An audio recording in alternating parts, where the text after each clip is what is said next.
શાળાના નવા શૈક્ષણિક સત્રની આજથી શરૂઆત થતાં જ 1.5 મહિનાથી સુમસામ શાળાઓ ધમધમી ઉઠી હતી। કાળઝાળ ગરમીના કારણે શાળાના નવા શૈક્ષણિક સત્રના પ્રારંભ ફરતે મૂંઝવણ હતી। જોકે શાળાઓના સમયના ફેરફાર સાથે જ આજથી શૈક્ષણિક સત્રની રાબેતા મુજબ શરૂઆત થઈ ગઈ છે। શહેરની લગભગ તમામ શાળાઓ આજથી ધમધમી ઉઠી હતી। બાળકોના કોલાહલથી શાળાઓના સુનાવડા ફરી ગુંજતા થઈ ગયા હતા। શહેરની એમકે સ્કૂલ ખાતે સરસ્વતી વંદના સાથે શિક્ષણની શરૂઆત કરવામાં આવી હતી।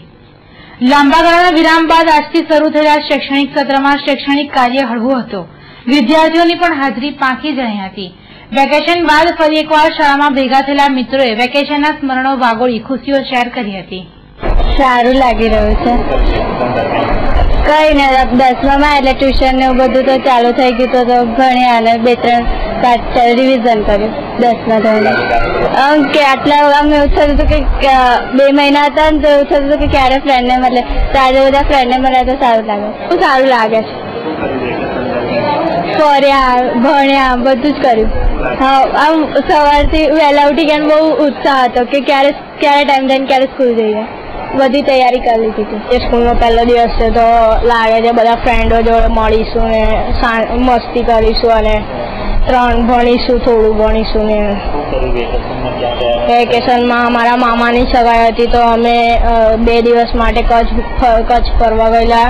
ત્યાં પ્રાગ મહેલ ને આયના મહેલ જોયા હતા અને પછી મેં મારા ફોઈના ત્યાં ગયો ત્યારે મેં ટ્રેક્ટર ચલાવતા પણ શીખી લીધું ને એવું। સરકારશ્રીના નિયમ અનુસાર 11:30 થી 5 સમય દરમિયાન આજરોજ શાળા અમે શરૂ કરી છે। વિદ્યાર્થીઓનો પ્રવેશોત્સવ પણ કર્યો છે। વિદ્યાર્થીઓને